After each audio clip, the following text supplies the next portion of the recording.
So student, today we will discuss the treatment of your hyperthyroidism conditions. कल हमने जितने भी हमारे पास आई के साइन थे वो सारे साइंस को हमने बहुत डिटेल के साथ विद पिक्चर्स हमने डिस्कस किया था कि अगर हमारे पास सामने पेशेंट आके बैठ जाता है तो उसको पेशेंट को देख के ही क्या है कि आपको पता चल जाना चाहिए कि हाँ इस पेशेंट के अंदर क्या प्रॉब्लम हो सकती है। मैं आपको अक्सर ये चीज कहता हूँ ना कि हमेशा अच्छा डॉक्टर वो है कि जब उसके क्लिनिक के अंदर पेशेंट एंटर होने लगे ना तो उसको वहीं से पेशेंट को देख के 60-70% उसको डायग्नोज कर लेना चाहिए या उसको पता चल जाना चाहिए कि हाँ इस पेशेंट के अंदर क्या प्रॉब्लम हो सकती है। उसकी मतलब कि फिजिकल एग्जामिनेशन को देख के, उसकी एक्टिविटी को देख के, उसके बिहेवियर को देख के, उसका मतलब वे ऑफ टॉकिंग को देख के, उसका वे ऑफ वॉकिंग को देख के, उस पेशेंट की एक्टिविटी सारी चीजों को देख के सिर्फ बात करने से पहले पहले एक अच्छे डॉक्टर को चाहिए कि वो 60 से 70% जो अपना डायग्नोज है वो अपने माइंड के अंदर क्रिएट कर ले। क्या इसके अंदर ये प्रॉब्लम हो सकती है या इसके अंदर ये प्रॉब्लम हो सकती है। और वो कैसे होंगी, वो उसी कंडीशन के अंदर ज्यादा हो सकती है जब बार बार आप हर डिजीज को पिक्चराइज करो, हर डिजीज को आप विजुलाइज करो। मेरी इसलिए कोशिश होती है कि मैं जो भी डिजीज पढ़ाऊँ, इवन जो छोटा सा साइन भी पढ़ाऊँ, मैं वो भी उसकी फोटो मतलब कि चाहे गूगल से ही निकाल के, तो गूगल से निकाल के हम यहाँ पे लगा देते हैं कि ताकि इधर से डिजीज पढ़ो, साथ ही आप उसको विजुलाइज कर लो, ठीक है, ताकि आपको पता चल जाए कि अगर आप पेशेंट को देखो ना तो वहीं से आप अपना एक डिफरेंशियल डायग्नोज बना लो। मैं इसलिए अक्सर इमरजेंसी में जाता हूँ ना तो वैसे चक्कर चक्कर लगाने के लिए ना, तो उधर मैं अपना मतलब पेशेंट्स को देख के बना रहा होता हूँ हाँ कि यार इसके अंदर असाइटस हो सकता है, ये पेशेंट को मतलब कि हार्ट फेलियर हो सकता है, ये हो सकता है ये सीकेडी का पेशेंट हो सकता है। मैं ये नहीं कहता कि वो 110% ऐसा ही होता है, बट एक अपना मतलब कि वो पेशेंट का फिजिकल एग्जामिनेशन देखे, उसकी सिम्टम्स देखे ना, तो थोड़ा बहुत बंदे को आइडिया हो जाना चाहिए, ठीक है।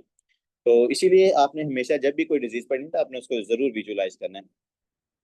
हमने वो सारे कल आई के साइन पढ़े थे, उसके बाद मैंने पढ़ाया था कि हमारे पास हाइपरथायरॉयडिज्म का, अब हमने सारी डिजीजेज भी पढ़ ली हैं कि हमारे पास मल्टी नोड्यूलर ग्वाइटर क्या होता है, हमारे पास ग्रेव डिजीज का पेशेंट क्या होता है। इवन जो आपकी आज की एंडोक्राइन की क्लास है उसके अंदर भी हमने यही टॉपिक पढ़ना है।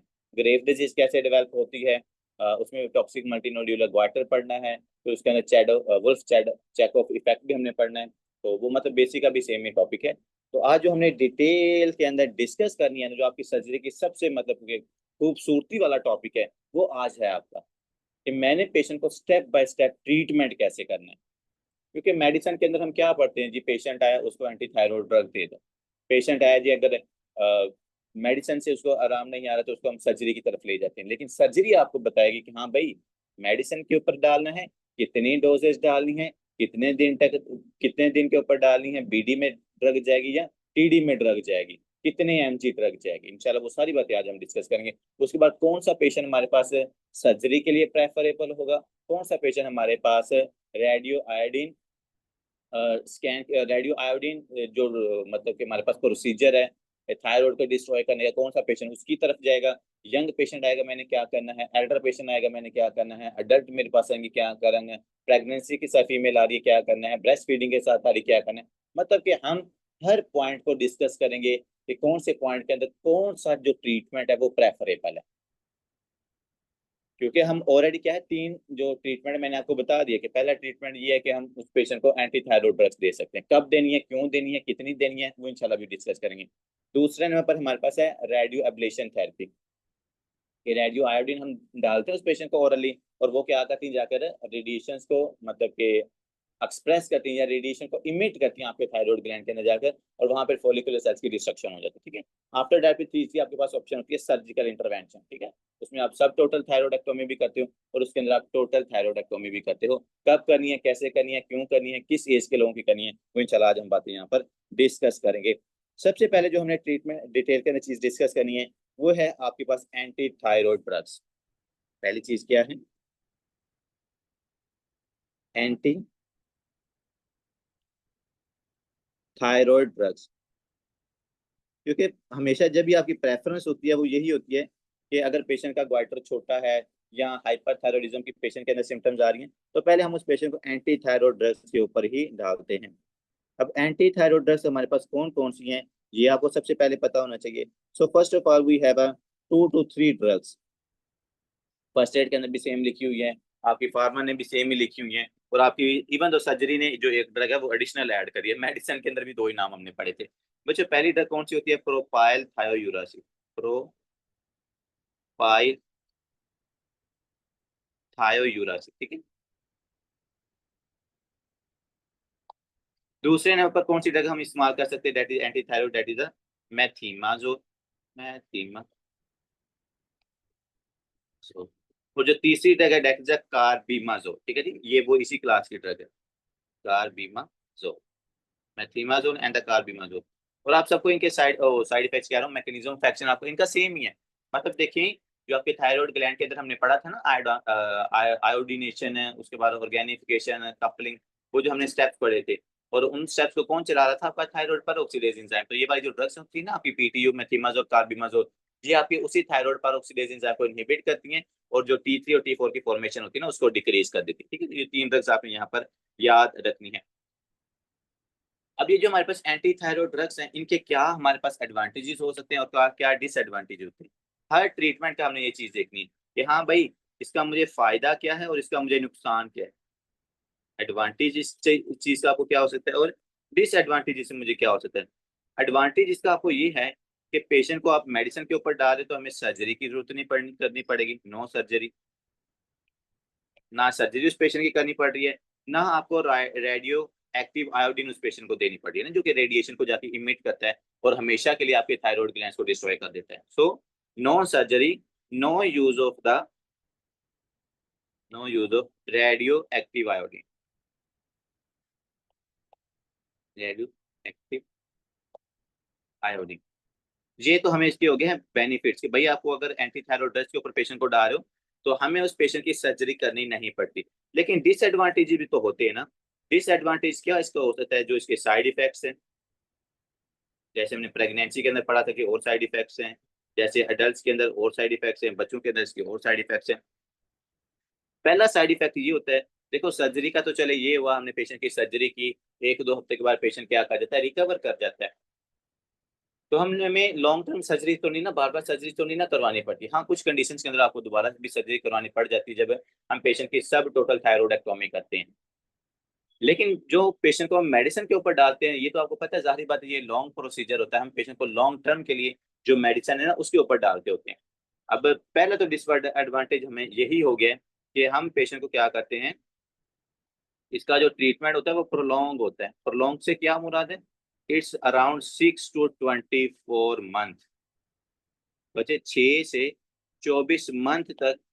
हाँ, ये जो एंटी थायराइड ड्रग्स है ना, हमें पेशेंट को ये, अब यहाँ से आपने ना कैलकुलेशन स्टार्ट कर देनी है।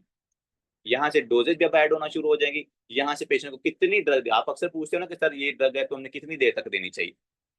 वो इंशाल्लाह जैसे हम आपकी सर्जरी के अंदर सारे सिस्टम पढ़ेंगे ना, आपको हर ड्रग की डोजेज और आपको हर ड्रग का ड्यूरेशन पता चल जाएगा, ठीक है। तो यहाँ पर 6 to 24 मंथ तक हम, मतलब कि ऑलमोस्ट 2 years बनते हैं। 6 मंथ से लेकर 2 years तक हम पेशेंट को एंटी थायराइड ड्रग्स के ऊपर डालते हैं। इसके अलावा दूसरा इसका डिसएडवांटेज क्या है? जो इनके साइड इफेक्ट्स हैं। साइड इफेक्ट्स इनके क्या है भाई? ये आपके पास एक ग्रेन्युलोसाइटोसिस करवाते हैं, ये आपकी बोन मैरो को सप्रेस करते हैं, ये पेशेंट के अंदर क्यूटस एप्लेजिया करवाते हैं, ये पेशेंट के अंदर हेपाटाइटिस करवाते हैं, मतलब लीवर के अंदर इन्फ्लामेशन काज करवाते हैं एंटी थायराइड ड्रग्स, ठीक है।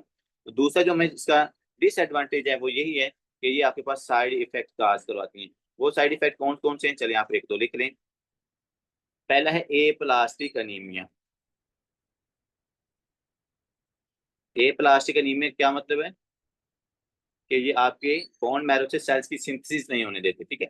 ए ग्रेन्युलोसाइटोसिस करवाते हैं कि ग्रेन्यूल सेल्स की ना फॉर्मेशन नहीं होने देते। दूसरा ये क्या करवाते हैं? क्यूटस एप्लेजिया।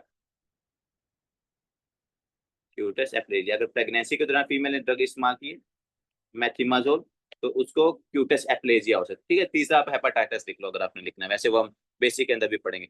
ये तो बच्चे इनके हो गए हैं डिसएडवांटेज। अब हम आगे आते हैं कि जो हम बार बार बात कर रहे थे कि सर डोजेज कितनी देनी, that is very interested question. अगर मैं किसी पेशेंट को एंटी थायराइड ड्रग्स के ऊपर डाल रहा हूं तो उस पेशेंट को मैंने डोजेज कितनी देनी है।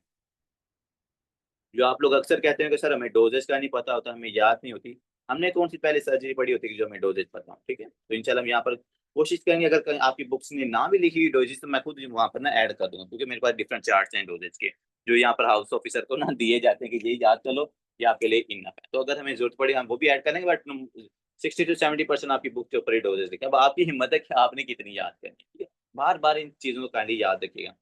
बच्चों सबसे पहले तो हमारे पास जो ड्रग है कौन सी, कार्बिमाजोल। कार्बिमाजोल। और जो ज्यादातर हम ड्रग इस्तेमाल करते हैं वो हम ये कार्बिमाजोल यही ड्रग इस्तेमाल करते हैं, ठीक है। अब कार्बिमाजोल की जो हमारे पास डोजेज है वो कितनी है, डेट इज 10 mg। क्या करना है अपने पेशेंट को, 10 mg देनी है। किस मतलब के दिन में कितने टाइम, टीडी के अंदर 3 टाइम्स अ डे। अक्सर लिखा होता है ना बीडी टीडी, इसका मतलब होता है 3 टाइम्स अ डे। तो स्टार्ट के अंदर पेशेंट हाइपरथायरॉयडिज्म का है, स्टार्ट के अंदर पेशेंट को आपने कार्बिमाजोल देनी है 10 mg। सर कितने दिन के लिए 10 mg देनी है, 7 to 10 डेज के लिए। 7 से 10 दिन के लिए आपने पेशेंट को हैवी एंटी थायरॉयड ड्रग्स देनी है। 7 से 10 दिन के बाद जब उस पेशेंट मतलब वो यूथ थायराइड कंडीशन में आ जाता है ना, तो मतलब उसका जो थायराइड हार्मोन्स है वो मतलब के नॉर्मल रेंज के अंदर आ जाते हैं, उसके बाद फिर आपने उसकी डोजेज भी कम कर देनी है। ठीक है डॉक्टर निमरा, एंटी आपके पास हाइपरथायरॉयडिज्म का पेशेंट आता है, आपने उसको कार्बिमाजोल देनी है, कितनी 10 mg देनी है। और 10 mg दिन में कितनी दफा देनी है, 3 दफा देनी है। कितने दिन तक देनी है, 7 से 10 दिन तक देनी है। उसके बाद आपने कहना है पेशेंट को कि 10 दिन बाद आपने मेरे पास दोबारा आना है। जब वो दोबारा आएगा आपने उसके क्या है, ये सारे थायराइड फंक्शनल टेस्ट करवाने हैं। और आपने देखना है T3 कितना है, T4 कितना है, TSH कितना है।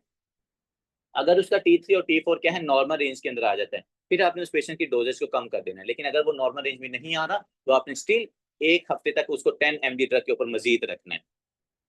बट मोस्टली जब आप इतनी ज्यादा 10 mg और 3 टाइम दे रहे हो ना, तो जो आफ्टर 7 to 10 डेज है ना, पेशेंट यू थायराइड कंडीशन के अंदर आ ही जाता है कि उसके जो थायराइड हार्मोन्स हैं वो नॉर्मल हो जाते हैं। फिर आपने इस पेशेंट को डालना है लॉन्ग टर्म ट्रीटमेंट के ऊपर। 7 दिन के बाद आपने T3 T4 देखा वो नॉर्मल रेंज के अंदर है, फिर आपने इस पेशेंट को डालना है लॉन्ग टर्म ट्रीटमेंट के ऊपर। वो लॉन्ग टर्म ट्रीटमेंट कितने, 5 mg TD, 5 mg TD। मतलब फिर आपने 10 देखो, 10 बहुत मतलब हैवी डोजेज होती है। फिर 10 के बाद हम पेशेंट को लेके आ रहे हैं 5 mg के ऊपर। और ये 5 mg आपने स्टूडेंट्स चलानी है 6 to 24 मंथ तक। 6 मंथ से लेकर 2 इयर्स तक आपने कितनी ड्रग की डोजेज चलानी है, दैट इज द 5 mg। और जो सबसे बड़ी हम गलती करते हैं वो ये है कि हम पेशेंट को फॉलो अप के ऊपर नहीं रखते। आपने पेशेंट को कहना है कि आफ्टर एवरी 6 मंथ आपने फॉलो अप के लिए आना है, ताकि हम उसके दोबारा थायराइड फंक्शनल टेस्ट करवाएंगे और हमें पता चल रहा होगा कि हाँ भाई T3 और T4 वो कंट्रोल रेंज के अंदर है या नहीं है। ठीक है, तो ये चीजें आपने याद रखनी है। पहले 10 mg देनी है पेशेंट को 7 से 10 दिन के लिए। उसके बाद फिर आपने इस पेशेंट को ले जाना है लॉन्ग टर्म ट्रीटमेंट के लिए सिर्फ 5 mg ड्रग के ऊपर। और फिर आपने साथ क्या करना है, तीसरा काम जो कि सबसे ज्यादा इंपॉर्टेंट है, जो कि एक अच्छा डॉक्टर होने का सबूत देता है, वो कि आपने पेशेंट को काउंसल भी अच्छा करना है और आपने पेशेंट को फॉलो अप के ऊपर भी डालना है, follow up after the 6 month. हमेशा अपने पेशेंट को फॉलो अप के ऊपर डालना, हमेशा फॉलो अप के ऊपर डालना आपने, ठीक है। ये तो बच्चों थी हमारे पास डोजेज, मतलब कि मेडिसिन का तो हमें पता चल गया ना, कितनी डोज देनी है, कितने दिन तक देनी, कितनी देर तक देनी, ठीक है। अब हम आगे आते हैं, जो हमारा दूसरा ट्रीटमेंट था वो क्या था, वो थी आपकी सर्जरी। अगर पेशेंट के ऊपर मेडिकल ट्रीटमेंट फेल है, या एक पेशेंट है यंग पेशेंट, वो कहता है भाई मैं 2 साल तक मेडिसिन नहीं ले सकता, मेरा ये जो ग्वाइटर बना आप इसको रिमूव कर दें। ठीक है, या मेडिकल रेजिस्टेंस है या मेडिकल फेलियर है, या पेशेंट यही चाहता है कि भाई वो लॉन्ग टर्म ट्रीटमेंट नहीं लेना चाहता, वो अपना ग्वाइटर की सर्जरी करवाना चाहता है। फिर हम उस पेशेंट को किसकी तरफ लेके जाएंगे, सर्जरी की तरफ। Number 2 surgery. और सर्जरी भी आपने कैसे करनी है, कौन सी करनी है, कब करनी है, मतलब कि क्या सर्जरी से पहले क्या ट्रीटमेंट आपने उस फॉलो पेशेंट का करना है, वो भी इंशाल्लाह हम सारी बातें यहाँ पर आज डिस्कस करते हैं। देखिए स्टूडेंट, सबसे पहले तो जो सर्जरी होती है हमारे पास, इसके लिए प्रेफरेबल पेशेंट्स कौन से होते हैं ये भी हमें पता होना चाहिए ना, कि हाँ भाई ये पेशेंट है that is the preferable for the surgery. तो उसके अंदर हमारे पास आते हैं जो ग्वाइटर्स वाले पेशेंट्स होते हैं। ग्वाइटर वाले कौन कौन से पेशेंट होते हैं, जिसके अंदर टॉक्सिक नोड्यूलर ग्वाइटर होता है और जिसके अंदर मल्टी नोड्यूलर ग्वाइटर होता है। कांडी यहाँ पर देखिएगा कौन से पेशेंट सर्जरी के लिए ज्यादा प्रेफरेबल है। Single toxic nodular, toxic nodular goitre जिनका होता है, और जिनके मल्टीपल नोड्यूल्स होते हैं, ठीक है। Toxic multi nodular goitre, toxic multi nodular goitre. मतलब देखो बच्चों, टॉक्सिक का क्या मतलब है कि सर पेशेंट के ग्वाइटर भी बना हुआ है और उसके साथ पेशेंट के अंदर हाइपरथायरॉयडिज्म की सिम्टम्स भी आ रही है। These are very preferable patients for your surgery.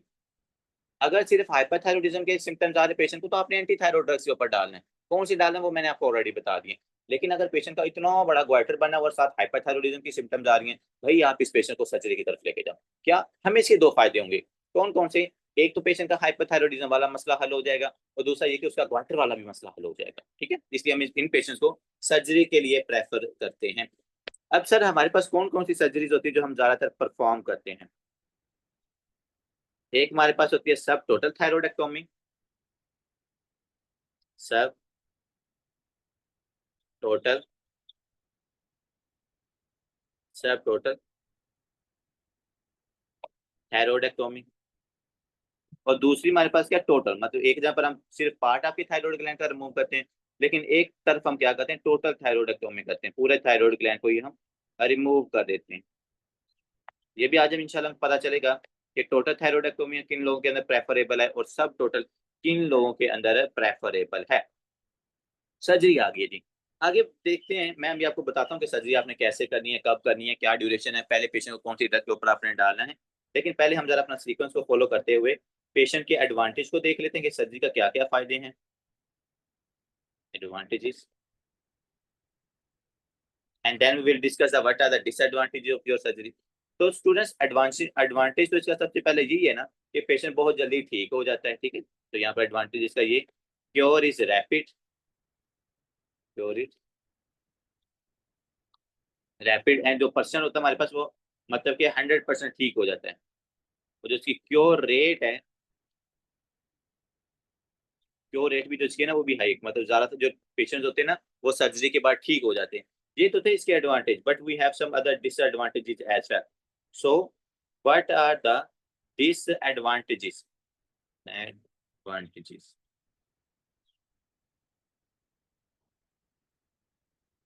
Disadvantage के अंदर पहली बात बच्चों ये है कि जब भी आप थायराइड ग्लैंड को रिमूव करते हो ना तो इसके साथ क्या पड़ी होती है, रिकरेंट लेरेंजियल नर्व। ये पढ़ा एक कॉमन एमसीक्यूज है जो एनआरई के अंदर भी पूछा जाता है, जो एमएलई के अंदर भी पूछा जाता है कि हमने पेशेंट की क्या की है, थायरोइडेक्टोमी की है, कुछ दिनों के बाद पेशेंट जो है ना वो होर्सनेस ऑफ वॉइस के साथ आ रहा है, कि उसकी जो आवाज है वो भारी हो गई है। तो इसका मतलब ये कि भाई जब आप सर्जरी कर रहे थे ना तो आपने उस बेचारे की रिकरेंट लेरेंजियल नर्व को इंजर कर दिया।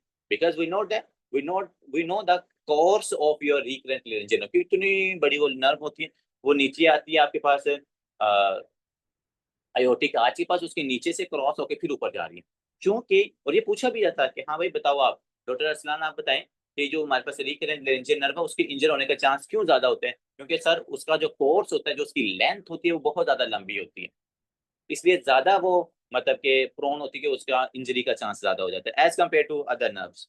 सो पहला डिसएडवांटेज ये हो गया कि पेशेंट हमारे पास आएगा होर्सनेस ऑफ वॉइस के साथ। सर्जरी हुई है, सर्जरी के बाद होर्सनेस ऑफ वॉइस के साथ आ रहा है, और उसका रीजन क्या है?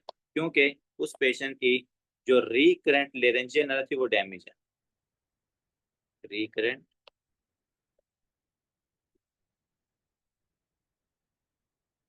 लेरेंजियल नर्व थी जो उस पेशेंट की, रिकरेंट लेरेंजियल नर्व उस पेशेंट की डैमेज होगी। ठीक है, ये इसका पहला डिसएडवांटेज हो गया। अब दूसरा डिसएडवांटेज क्या है, हमें ये भी पता है कि जब आप थायराइड ग्लैंड को रिमूव कर रहे होते हैं तो उसके बिल्कुल पीछे बड़े प्यारे से पैराथायराइड ग्लैंड भी पड़े होते हैं। So most of the cases के अंदर आप क्या करते हो, आप पैराथायराइड ग्लैंड को भी साथ रिमूव कर देते हो। ठीक है, तो पेशेंट हमारे पास आता है हाइपोपैराथायरॉइडिज्म के पास, हाइपोपैराथायरॉइडिज्म के साथ, कि उसका जो पैराथायरॉइड हार्मोन है वो कम सक्रिएट हो रहा है। अब आपको पेशेंट थोड़ा आके बताएगा डॉक्टर साहब मेरा पैराथायरॉइड हार्मोन, मेरी सर्जरी हुई है, अब मेरा जो पैराथायरॉइड हार्मोन है वो कम प्रोड्यूस हो रहा है, ऐसा नहीं है। पेशेंट सिम्टम के साथ आएगा। क्या सिम्टम हो सकती है? हमें पता है पैराथायरॉइड हार्मोन का काम होता है कैल्शियम को इंक्रीज करना। अब जब पैराथायरॉइड हार्मोन होगा ही नहीं तो आपके पास कैल्शियम भी इंक्रीज नहीं होगा। जब कैल्शियम इंक्रीज नहीं होगा तो पेशेंट आएगा हमारे पास हाइपोकैल्सीमिया के साथ।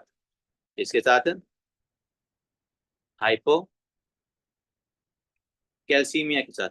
और हाइपोकैल्सीमिया की कौन सी सिम्टम है बच्चों? वही आपके जो न्यूरॉन्स है उनकी एक्साइटेबिलिटी पेशेंट के अंदर बढ़ जाती है, पेशेंट के अंदर न्यूरोलॉजिकल कम्युनिकेशन डिक्रीज हो जाती है, पेशेंट को एंजाइटी होना शुरू हो जाती है, पेशेंट को मतलब कि हाथ के अंदर ट्रिमर्स होना शुरू हो जाते हैं। ठीक है, तो इस तरह की सिम्टम के साथ पेशेंट प्रेजेंट कर सकता है। These are the side effects of your surgery. ठीक है, आगे आते हैं जी नोट।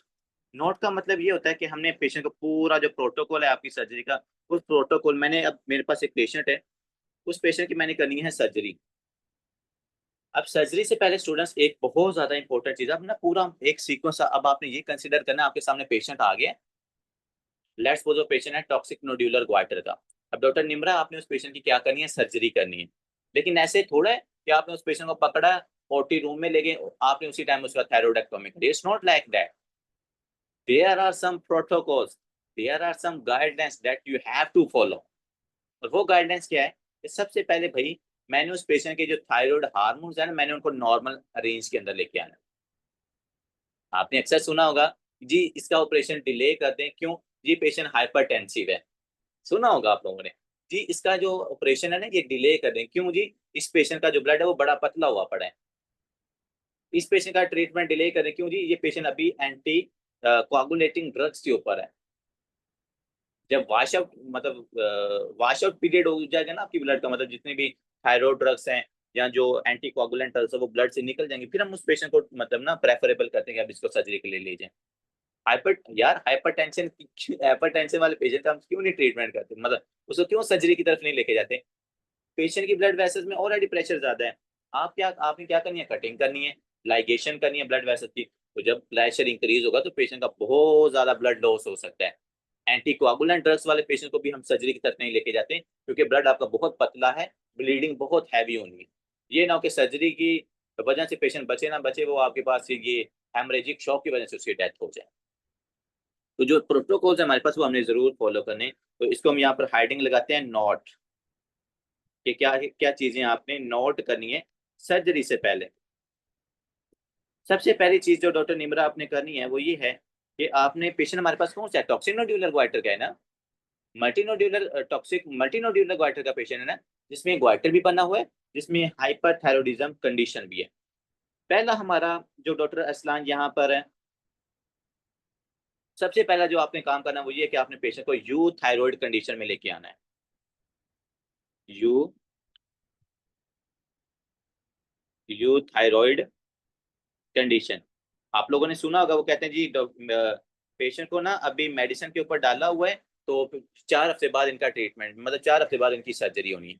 वो यही होता है कि हम उस पेशेंट को नॉर्मल कंडीशन के अंदर पहले लेके आते हैं। अब यहाँ पर मसला ये कि हाइपरथायरॉइडिज्म कंडीशन है, तो हमने इस पेशेंट को पहले यू थायराइड, मतलब इसके थायराइड हार्मोन्स को हमने नॉर्मल करना है। क्योंकि अगर हम हाइपरथायरॉइडिज्म की तरफ ही, हाइपरथायरॉइडिज्म वाला पेशेंट हो इसको सर्जरी की तरफ लेके जाएंगे, तो आपको पता है हाइपरथायरॉइडिज्म की वजह से क्या होता है, ब्लड प्रेशर इंक्रीज है, थायरोटॉक्सिकोसिस उस पेशेंट को हो सकती है, और वो पेशेंट आपका सर्जरी के दौरान कोलैप्स कर सकता है। इसलिए आपने पहले थायराइड हार्मोन्स को नॉर्मल करना है। अब मैंने थायराइड हार्मोन को नॉर्मल करना है, तो इसके लिए मुझे जाहिर बात है क्या करना पड़ेगा, एंटी थायराइड ड्रग्स का सहारा लेना पड़ेगा। और एंटी थायराइड ड्रग्स कौन सी का सहारा लेना पड़ेगा, डेट इज अ कार्बिमाजोल।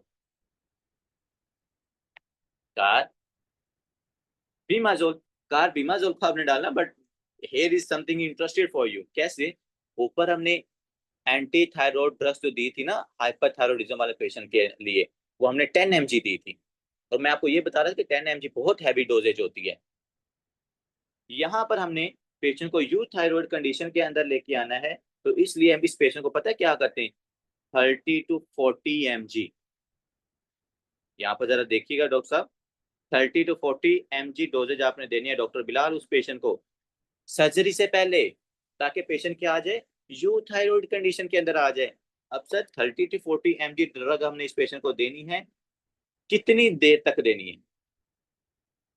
जाहिर बात ये है कि अगर मैं इतनी सारी डोजेज दे रहा हूँ तो कितनी देर तक देना है, it's around the 8 to 12 weeks, या हम ऐसे लिख लेते हैं 2 to 3 मंथ, 2 से 3 महीने तक हम उस पेशेंट को क्या करते हैं, 2 to 3 मंथ्स। और ये आप लोग जाओगे ना एंडोक्राइन, मतलब इंटरनल मेडिसिन के अंदर जाओगे, तो आपको ये चीजें वाकई ये सारी नजर आएंगी। ये जो ग्वाटर वाले पेशेंट आ रहे हैं, साथ हाइपरथायरॉइडिज्म वाले पेशेंट आ रहे हैं ना, ज्यादातर पीजीज क्या लिख रहे हैं, हाँ जी चल भी 30 mg 40 mg, आपने 3 हफ्ते बाद, आपने 3 महीने बाद आना, आपने 2 महीने बाद आना, आपकी तब सर्जरी होगी। तो द रीजन इज दैट कि हम पेशेंट को यू थायराइड कंडीशन के अंदर लेके आते हैं। बात आप समझ रहे हैं। अब स्टार्ट के अंदर तो 30 to 40 mg देते हैं, पर लेकिन ये होता है 1 वीक बिफोर, एक हफ्ता पहले ना हम इसको 5 mg के ऊपर भी ले आते हैं। कितनी mg के ऊपर? 5 mg के ऊपर, क्योंकि पेशेंट हमारे पास ऑलमोस्ट नॉर्मल की तरफ आ रहा होता है। 30-40 से आप इस पेशेंट को ले आते हो 5 mg डोजेस के ऊपर, ठीक है। लेकिन वो 5 mg फिर ये इस तरह होता है कि वो हमने हर 8 घंटे के बाद देनी होती है। आफ्टर 8 मतलब टीडी के अंदर वो 5 mg देते हैं before 1 week of your surgery. अब दूसरा जो क्वेश्चन स्टूडेंट्स अक्सर पूछते हैं कि सर मेरे पास पेशेंट की सर्जरी से लास्ट डोजेज कब तक चलनी है? लास्ट डोजेज पेशेंट की कब तक चलनी चाहिए? मतलब कि एक हफ्ता पहले तक चलनी चाहिए सर्जरी से, 2 दिन पहले तक चलनी चाहिए, 3 दिन पहले तक चलनी चाहिए, कि हमने उसकी जो मेडिसिन है वो रोकनी कब है? अब अक्सर कहते हैं ना कि सर्जरी से मतलब कितने दिन पहले हमने इसकी मेडिसिन रोक देनी है। तो अगर पेशेंट हमारे पास ये वाला ग्वाइटर वाला है, जिसको हमने मतलब कार्बिमाजोल 30-40 mg के ऊपर रखा हुआ है, पेशेंट को सर्जरी की एक रात पहले लास्ट डोजेज दी जाती है। बात आप समझ रहे? जिस दिन उसकी सर्जरी होती है उसकी जो पहले इवनिंग होती है ना, वो लास्ट डोजेज उस पेशेंट की होती है, ठीक है। तो हम यहाँ पर लिखते हैं the last doses of carbimazole given on the evening before surgery. Last doses, the last doses of carbimazole कब देनी है जी? The last dose of carbimazole evening before surgery, evening before surgery. देखा? तो मतलब कि ये ऐसा नहीं है कि एक हफ्ता पहले आप उसकी ड्रग को छुड़वा दो या 2 हफ्ते पहले उसकी ड्रग को छुड़वा दे, ऐसा नहीं है। एक रात पहले आप मतलब एक रात भी ना करो ना कि इवनिंग है, अगले दिन हो सकता है उसका 9-10 बजे ट्रीटमेंट हो, तो मतलब एट दी एंड तक हम इस पेशेंट को ना इस ड्रग के ऊपर लेके जाते हैं। अब इसके अलावा ना हमारे पास कुछ और भी हैं। अब एक पेशेंट ऐसा है, अब डॉक्टर इफरा कहते हैं कि sir no, we have a condition, there is a patient and that patient is very severe, that patient has poor prognosis, that patient has worse symptoms of the hyperthyroidism, so we can't give that patient treatment for 2 to 3 months and after that we will go for the surgery. इसका कोई alternative बताएं कि मेरे पास patient के अंदर बहुत सारी verse symptoms आ रही हैं, हमने उस पेशेंट का या तो अभी ट्रीटमेंट करना है, सर्जरी करनी है, या 1 से 2 हफ्ते के अंदर अंदर हमने उस पेशेंट का ट्रीटमेंट, उस पेशेंट की हमने सर्जरी करनी है। तो उस कंडीशन के अंदर फिर हमने क्या करना चाहिए? In that condition students we will change the drug. फिर वहां पर हम ये कार्बिमाजोल नहीं देंगे कि जो हमें इतना ज्यादा मतलब के ड्यूरेशन के लिए पेशेंट को देनी पड़े, ऑलमोस्ट 2 to 3 months। उसका अल्टरनेटिव ये होता है कि आप पेशेंट को देते हो बीटा ब्लॉकर। अगर 2 हफ्ते के अंदर अंदर आपने सर्जरी करनी है तो हम पेशेंट को देते हैं बीटा ब्लॉकर। वो बीटा ब्लॉकर कौन सी होती है भाई? प्रोप्रानोलोल। Pro propranolol. अब प्रोप्रानोलोल कितनी देनी है आपने? 2 वीक बिफोर सर्जरी, मतलब 2 हफ्ते तक आप ये दे सकते हैं। 2 वीक्स, 2 हफ्तों तक देनी है। इसकी डोजेज कितनी होती है? 40 mg। चलो मैं इसको हाईलाइट करके लिखता हूँ। ऊपर 30 to 40 mg थी, यहाँ पर इसकी कितनी डोजेज होगी? 40 mg। आपने देखा होगा प्रोप्रानोलोल 40 mg ये अक्सर मिलते हैं, ठीक है। तो ये आपने पेशेंट को 40 mg देनी है, किसके अंदर? टीडीज के अंदर। अगर हमने उस पेशेंट की जल्दी सर्जरी करनी है तो अब हमने लॉन्ग टर्म सर्जरी का ट्रीटमेंट भी देख लिया है, और जब पेशेंट यू थायराइड के अंदर आ जाता है फिर हम पेशेंट की सर्जरी परफॉर्म कर देते हैं। और वो कंडीशन में हमने देख लिया है कि अगर हमें पेशेंट का फौरी ट्रीटमेंट करना पड़े 1-2 हफ्तों के अंदर अंदर, हम पेशेंट को बीटा ब्लॉकर के ऊपर डालते हैं। बीटा ब्लॉकर आपकी थायरोटॉक्सिकोसिस के जो सिम्टम है वो कम करती है, और जिसकी वजह से पेशेंट स्टेबल होता है, फिर हम उस पेशेंट को सर्जरी की तरफ ले जाते हैं, ठीक है। काइंडली ये बात आपने यहाँ पर जरूर याद रखनी है। अब इसके अलावा कुछ स्टूडेंट्स पूछते हैं कि सर हमें वो जरा प्रेगनेंसी के बारे में तो बता दें कि जो प्रेगनेंसी वाली फीमेल है, प्रेग्नेंट फीमेल है, उसके अंदर हमने मेडिसिन कौन सी देनी है? तो शायद मैंने ऊपर आपको बताया था या आई गेस मैं भूल गया था। ये आपकी स्टेप 1 के यूवर्ड का बड़ा इंपॉर्टेंट एमसीक्यूज है। ड्यूरिंग प्रेगनेंसी आपने एंटी थायराइड ड्रग्स किस तरह देते होते हैं?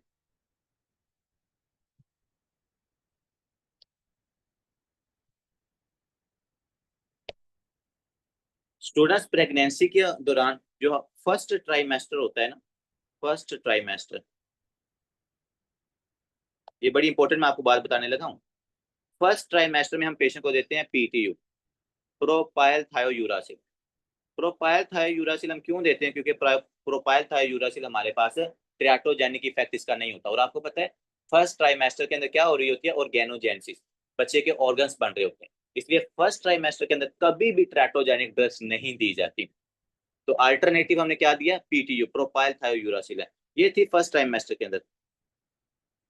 अब जैसे ही सेकंड और थर्ड ट्राइमेस्टर स्टार्ट होता है, पेशेंट के अंदर मतलब कि ऑर्गेनोजेनेसिस हो गया, उसके बच्चे के ऑर्गन बन गए, ट्रैटोजेनिक इफेक्ट जो है ना वो कम हो गया।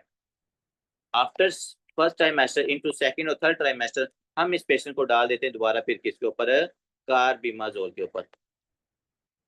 फर्स्ट ट्राइमेस्टर में आप प्रोपाइल थायोयूरासिल दो, सेकंड ट्राइमेस्टर के अंदर आपने कार्बिमाजोल देने। अब आप ये भी तो कह सकते हैं कि सर पीटीयू को ही चलाते रहे, क्योंकि जो मेथिमाजोल है वो तो ट्रैटोजेनिक है, आप प्रोपाइल थायोयूरासिल 3 ट्राइमेस्टर यही चलाते रहो, बट तो नहीं चला सकते हम। The reason is that propyl thiouracil का अपना साइड इफेक्ट है ये कि हेपाटाइटिस काज करवाती है। ये आपके लीवर नेक्रोसिस करवाती है, ये इन्फ्लामेशन काज करती है आपके लीवर के अंदर, ठीक है। इसलिए हम पीटीयू को लॉन्ग टर्म नहीं डालते। हाँ, कार्बिमाजोल को लॉन्ग टर्म डाल सकते हैं, क्योंकि उसका साइड इफेक्ट ये है कि वो ट्रैटोजेनिक आपके पास वो जो ड्यूरेशन था वो गुजर चुका है। तो सेकंड और थर्ड ट्राइमेस्टर के अंदर आपने कार्बिमाजोल को डालना है। वो 5 mg वो 10 mg डिपेंड करता है पेशेंट की सिम्टम्स के ऊपर, ठीक है। तो यहाँ तक हमने सर देख लिया है कि पेशेंट के अंदर, अब हमने पेशेंट को ना सर्जरी के लिए तैयार कर लिया है। पेशेंट को 2 से 3 महीने तक हमने 30 to 40 mg कार्बिमाजोल के ऊपर डाला था। अब पेशेंट 3 महीने बाद आपके पास आ गया है, उसके जो थायराइड फंक्शनल टेस्ट है वो बिल्कुल नॉर्मल है। अब हमने उस पेशेंट को क्या करना है, उसकी सर्जरी परफॉर्म करनी है, ठीक है। Let's come toward the surgery.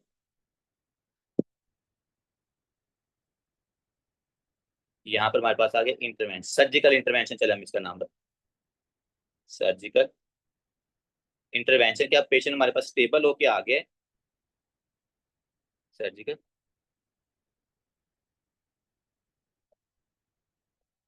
Intervention. यहाँ पर वो सारी बातें हम देखेंगे, कौन सी सर्जरी, क्योंकि अब हमने ये तो नहीं ना डिसाइड किया कि कौन सी सर्जरी करनी है, अब हम वो सारी बातें डिसाइड करेंगे।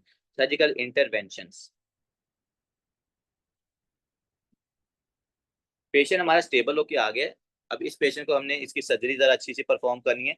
लेकिन सर्जरी नेक्स्ट जो हमारे पास चीज है वो ये है कि भाई कौन सी सर्जरी परफॉर्म करनी है और कैसे परफॉर्म करनी है। यंग के अंदर कौन सी करनी है, एल्डर्स के अंदर कौन सी हमने सर्जरी परफॉर्म करनी है, ठीक है। तो first of all we should know that how many types of the surgeries that we है। हमारे पास ऑप्शन कौन कौन सी है। हमारे पास एक ऑप्शन है कि हम इस पेशेंट की क्या कर दें, सब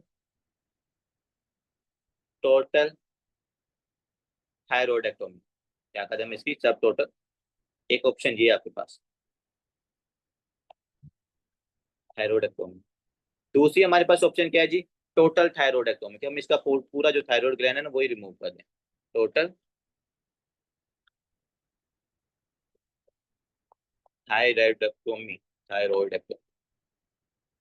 अब हमने कौन सी प्रेफर करनी है, कब प्रेफर करनी है, ये चीज हमारे पास यहाँ पर आएगी। देखो बच्चों, सब टोटल थायराइडेक्टोमी का क्या मतलब है कि आपने थायराइड ग्लैंड का जो कुछ पार्ट है उसको रिमूव करना है। अगर मैं आपके थायराइड ग्लैंड का कुछ पार्ट को रिमूव करूंगा, इसका मतलब ये हो सकता है कि लॉन्ग टर्म जो है ना उस पेशेंट के अंदर दोबारा जो रेमनेंट है ना थायराइड ग्लैंड का वो दोबारा रीजनरेट होगा, और पेशेंट के अंदर वो सिम्टम दोबारा भी आ सकते हैं, मतलब दोबारा ग्वाइटर उसका बन सकता है।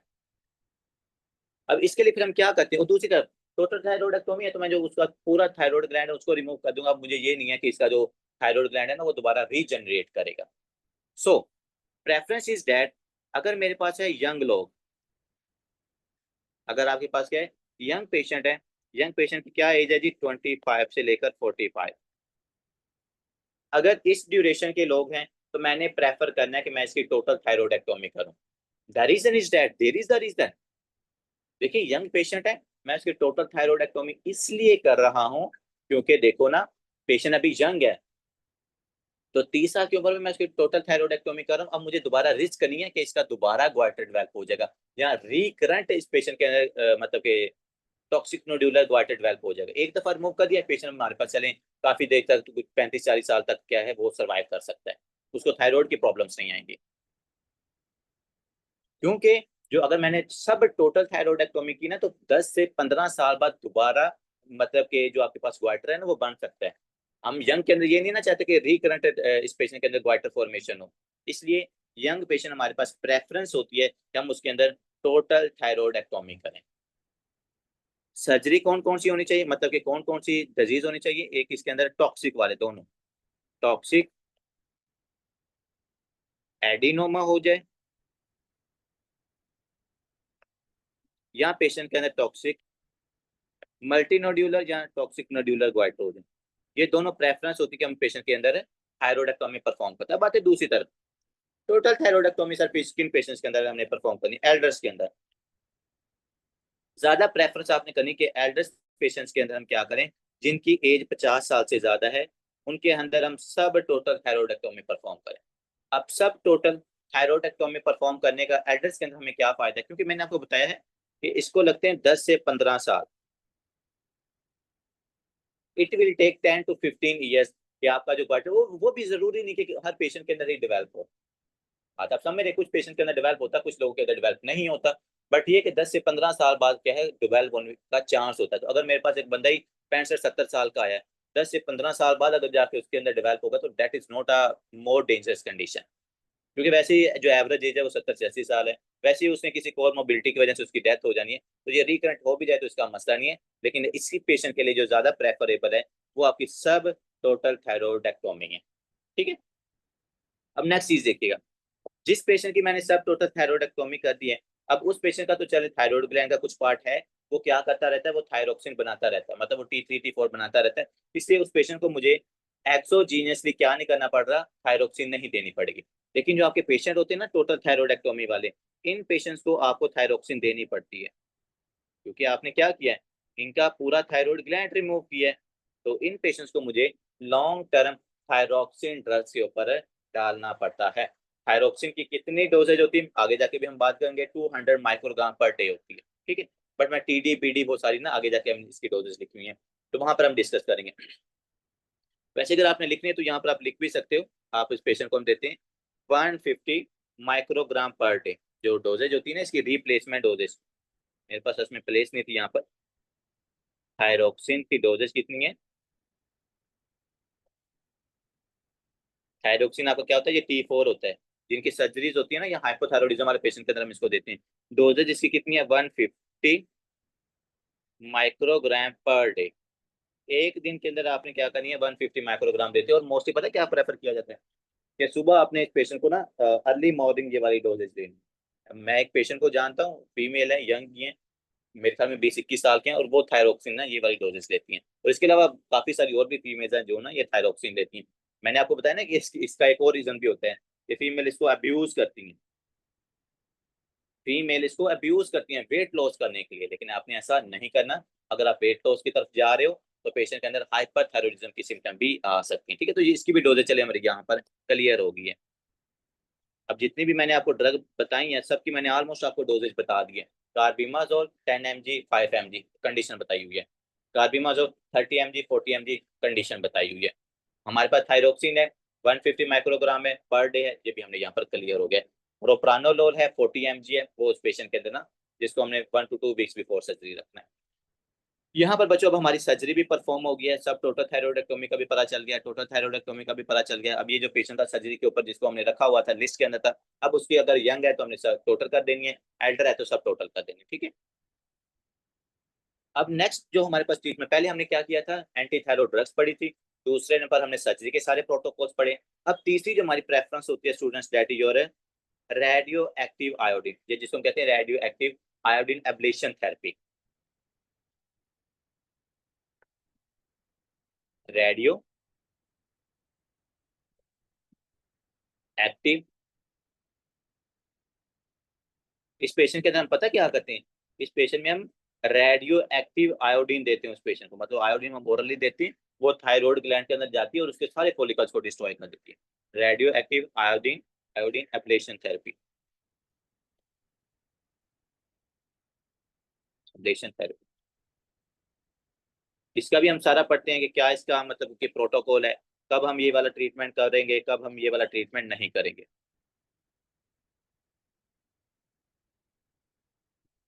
ठीक है, रेडियो एक्टिव आयोडीन सबसे पहले ये करती क्या है स्टूडेंट्स, ये आपके जो फॉलिकल्स होते हैं, देखो लेट्स सपोज आपने पेशेंट को ओरली देनी है, रेडियो एक्टिव आयोडीन हमने पेशेंट को ओरली देनी है। ओरली जब देंगे तो आपको पता है आयोडीन तो आपके थायराइड जो ग्लैंड उसके अंदर एब्जॉर्ब होती है ना, तो थायराइड ग्लैंड इस रेडियो एक्टिव आयोडीन को एब्जॉर्ब करेंगे, लेकिन उनको पता नहीं होगा कि भाई ये क्या है, ये हमारा दुश्मन है, ये हमारा छुपा हुआ दुश्मन है। समझ रहे?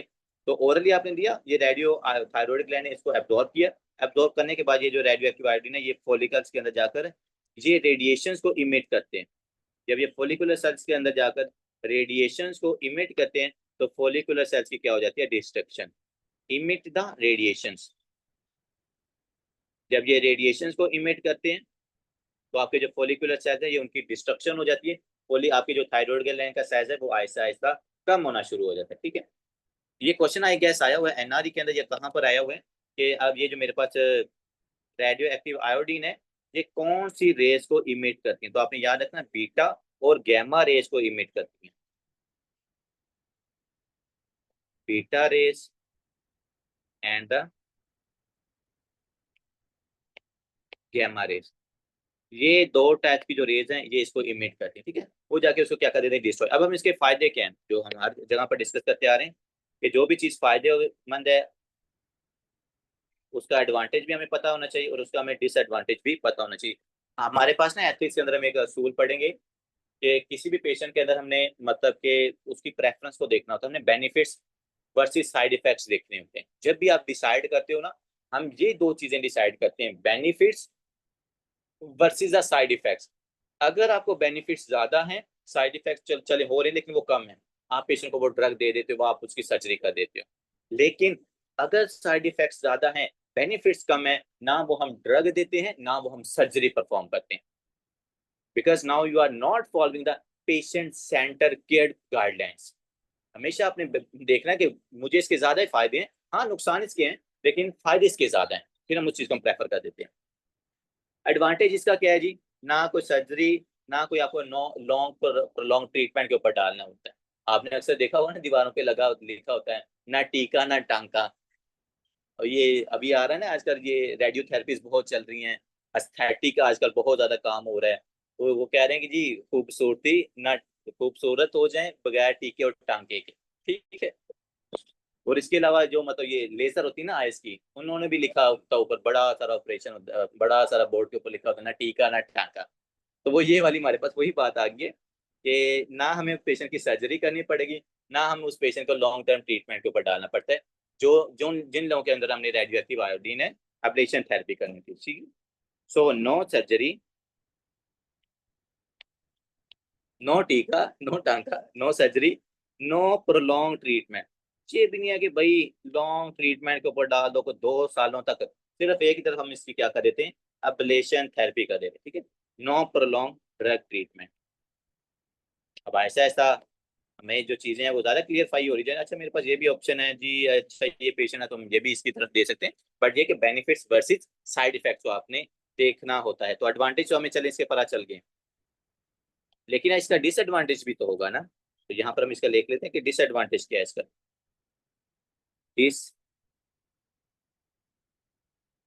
डिसएडवांटेज,